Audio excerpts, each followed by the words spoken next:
मैं सिर्फ ईआर गोविंद जायसवाल और आपके अपने गोविंद सर। आज हम लोग प्रकाश के प्रावर्तन भाग 4 में दर्पण के विषय में बहुत सारे महत्वपूर्ण बात आधुनिक तकनीक के साथ जानेंगे। लेकिन इससे पहले यदि आपने अभी तक इस चैनल को सब्सक्राइब नहीं किया है तो पहले ओम विद्यालोक चैनल को सब्सक्राइब करें, लाइक करें, कमेंट करें, शेयर करें। तो हम लोग देखें आज इस वीडियो में आधुनिक तकनीक के साथ कौन कौन से महत्वपूर्ण टॉपिक पढ़ेंगे। प्रश्न 1, दर्पण किसे कहते हैं? प्रश्न 2, दर्पण कितने प्रकार के होते हैं? 3, पार्श्व परिवर्तन क्या होता है? 4, समतल दर्पण द्वारा बने प्रतिबिंब की विशेषता को बताएं। 5, गोली दर्पण से संबंधित विभिन्न महत्वपूर्ण बिंदुओं का अवलोकन करें। तो आज हम लोग ये सब टॉपिक जानेंगे और ये सभी टॉपिक बोर्ड एग्जाम के लिए बहुत इंपॉर्टेंट है। तो हम लोग जाने, पहला टॉपिक है हमारा दर्पण क्या है। What is mirror? तो हम जानते हैं दर्पण। हम लोग दैनिक जीवन में हर रोज किसी न किसी रूप में दर्पण का उपयोग करते हैं। जैसे कार के साइड में लगा हुआ दर्पण जो पीछे के भाग को विस्तृत रूप से दिखाता है। अभी देखिए, अपना ही प्रतिबिंब देखकर अपना दोस्त समझ बैठा है। अब जब कभी कभी खाना आने में देर हो जाएगा तो चम्मच में ही अपना प्रतिबिंब देख लेते हैं, कितना सुंदर सुंदर। और हम लोग बाथरूम में जो आए दिन अपना आईना साफ करते हैं, जो दर्पण होता है, इसमें हम लोग ब्रश भी करते हैं, है ना। और अब देखिए एक नया फैशन, लॉकडाउन का ब्यूटी नया स्टाइल। ये भी दर्पण के द्वारा, है ना। तो इतने सारे जगहों पे हम लोग दर्पण का उपयोग करते हैं। अब इसे बोर्ड एग्जाम में कैसे लिखेंगे, क्योंकि इंपॉर्टेंट भी है। तो बोर्ड एग्जाम में कैसे लिखते हैं? कोई भी साधारण कांच ले लेंगे, किसी एक सतह पर पारा का लेप या चांदी का लेप चढ़ा देते हैं और उसके ऊपर लाल अयस्क चढ़ा दिया जाता है सुरक्षा के लिए। दूसरे सतह को परावर्तक के रूप में छोड़ दिया जाता है। ऐसे वस्तु को दर्पण कहते हैं। इसे बार बार आप रिपीट कर कॉपी पर भी लिख सकते हैं। तो देखते हैं एक वीडियो कि दर्पण कैसे बनता है। एक साधारण कांच को लिए और इसके ऊपर सिल्वर यानी चांदी या पारा का लेप चढ़ा देंगे, जिस प्रकार चढ़ाया जा रहा है मशीन के द्वारा।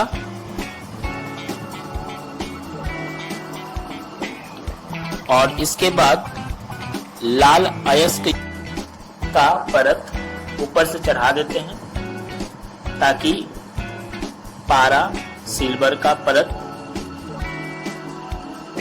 निकले ना, सुरक्षा के लिए। और ये देखिए इसमें लाल अयस्क है जो ऊपर से चिपका दिया जाता है और ये आपका बन गया दर्पण। देखिए दर्पण। समझ में आया दर्पण कैसे बना? अब हम लोग चले अगले टॉपिक की ओर। दर्पण कितने प्रकार के होते हैं?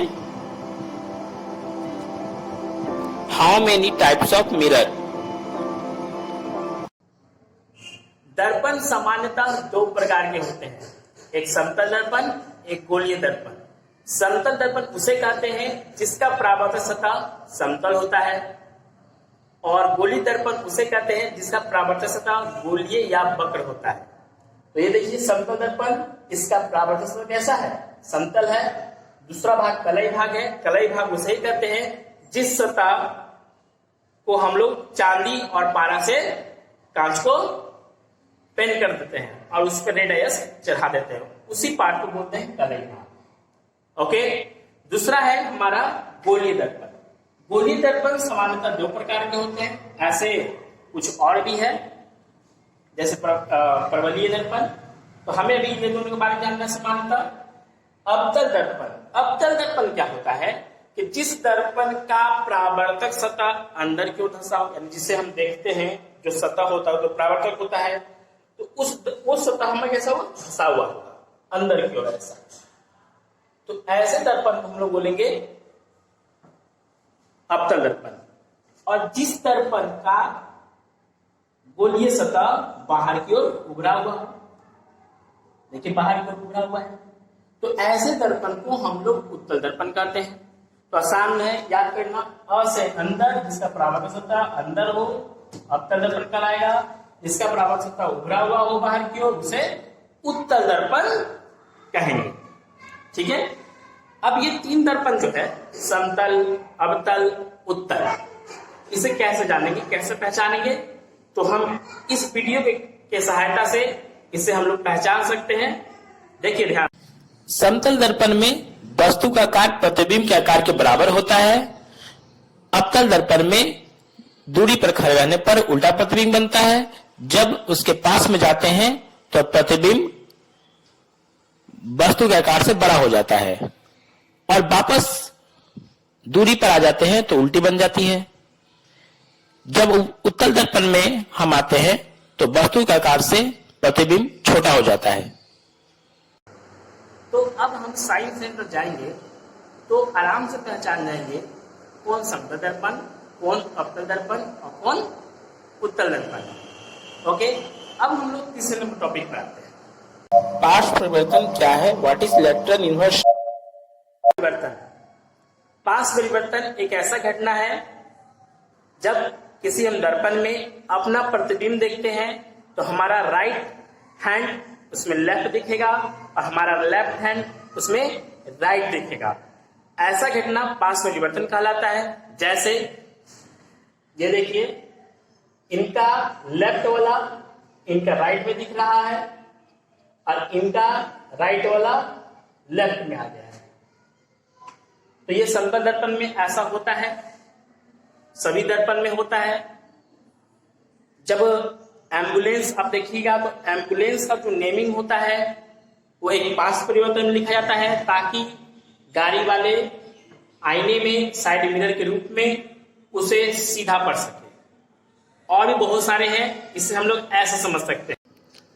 समतल दर्पण में जब आर, के और कैट को इस प्रकार रखा जाता है तो उसका पार्श्व परिवर्तन देखिए बदला हुआ दिखेगा। इसी तरह एम्बुलेंस सीधा दिखेगा तब जब हम उसे पार्श्व परिवर्तन में लिख कर रखेंगे दर्पण के सामने, तो उसका भी पार्श्व परिवर्तन में सीधा दिखेगा।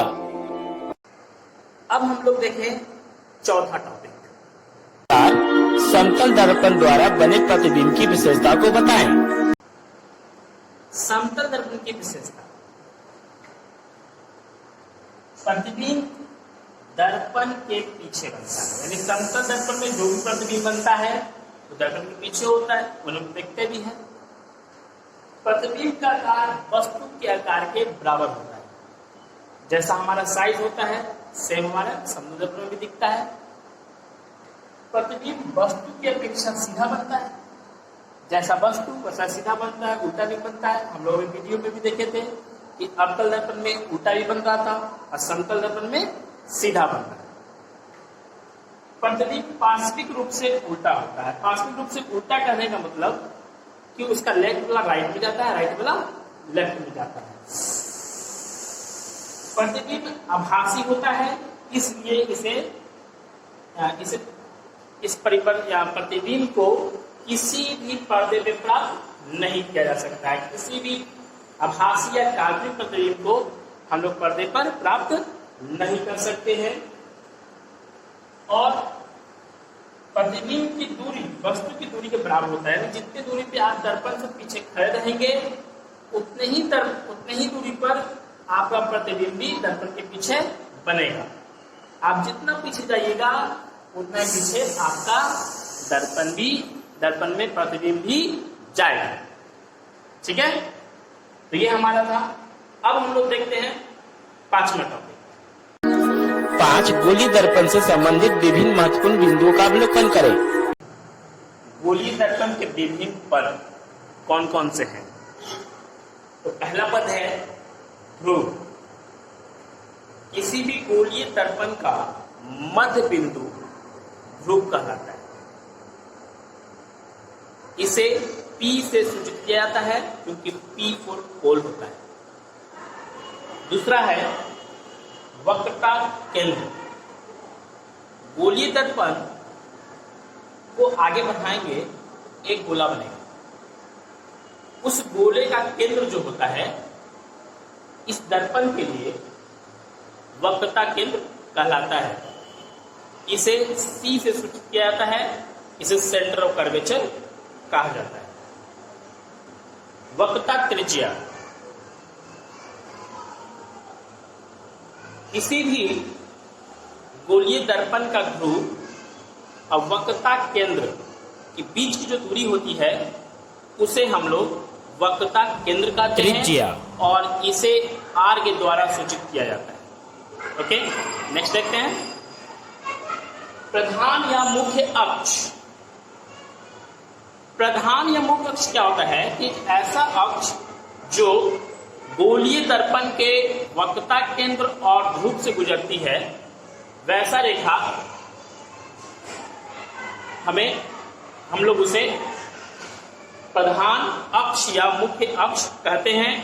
इसे x डैश और x के द्वारा सूचित किया जाता है। फोकस।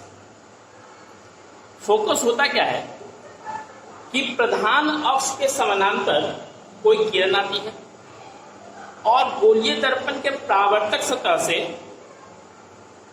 परावर्तन होकर मुख्य अक्ष के जिस बिंदु से गुजरती है वह बिंदु फोकस कहलाती है।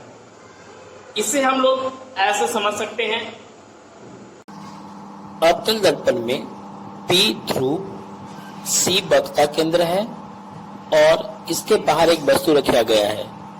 इसी के समानांतर AB किरण ली गई है जो बिंदु F से गुजरती है एक रेखा, जिस F को फोकस कहा जाता है। फोकस दूरी। फोकस दूरी जो होता है गोलीय दर्पण का ध्रुव और फोकस के बीच की दूरी को फोकस दूरी कहा जाता है। इसे स्मॉल f से सूचित किया जाता है। इसे बोलते हैं फोकल लेंथ। जैसे कि समझिए डायग्राम द्वारा कि ये हमारा कोई दर्पण है और ये दर्पण का मध्य बिंदु P ये ध्रुव हो गया। ये हमारा C सेंटर, ये R वक्रता त्रिज्या एक बिंदु गया और ये इधर से लौट गया। तो ये जो बिंदु है ये फोकस कहलाएगा, कैपिटल F, और ये हमारा फोकल लेंथ। तो ये हमारा मुख्य बिंदु थी गोलीय दर्पण की। हम लोग टोटल 5 पॉइंट पढ़े हैं। आगे भी 5 पॉइंट अगले वीडियो में देंगे हम लोग एकदम सिलेबस के अनुसार, और ये सभी आपके एग्जाम के लिए बहुत इंपॉर्टेंट है। इसलिए आप लोग इसे पूरा रिवाइज करते रहे, रिपीट करते रहे। प्रकाश का परावर्तन पार्ट 1, पार्ट 2, पार्ट 3 और ये पार्ट 4 सबको एक बार जब देखेंगे शुरू से तो आपको पूरा एक सिलेबस कवर करता हुआ दिखेगा और एकदम टू द पॉइंट। एग्जाम में ज्यादा स्कोर करने के लिए आपको साइंस में एकदम टू द पॉइंट पढ़ना होगा और टू द पॉइंट लिखना भी होगा। और इसमें हम लोग कोई भी ज्यादा अननेसेसरी चीज ना पढ़ेंगे ना लिखेंगे, क्योंकि अननेसेसरी चीज कंफ्यूजन क्रिएट कर सकता है। एकदम नीट एंड क्लीन पढ़िए, वीडियो को रिपीट करके देखिए। मैंने इस वीडियो को प्रैक्टिकल के साथ आप लोगों के सामने लाया हूं ताकि आपको और अच्छे से समझ में आए। और यदि ये वीडियो आपको पसंद आया हो, अच्छा लगा हो, तो आप एक लाइक जरूर करें और जो सब्सक्राइब नहीं किए हैं वो सब्सक्राइब जरूर करें। फिर मिलते हैं भाग 5 में। और भाग 5 बहुत इंपॉर्टेंट होगा क्योंकि वो पार्ट आपके एग्जामिनेशन में आते ही हैं। और वो पार्ट पढ़ने के बाद आपको ऐसा लगेगा जब भी आप क्वेश्चन बनाएंगे तो लगेगा कि उस पार्ट से हर क्वेश्चन छू रहा है। तो नेक्स्ट पार्ट को जरूर देखें। अब जब तक ये लोग क्या करते हैं, गुड नाइट, ठीक है।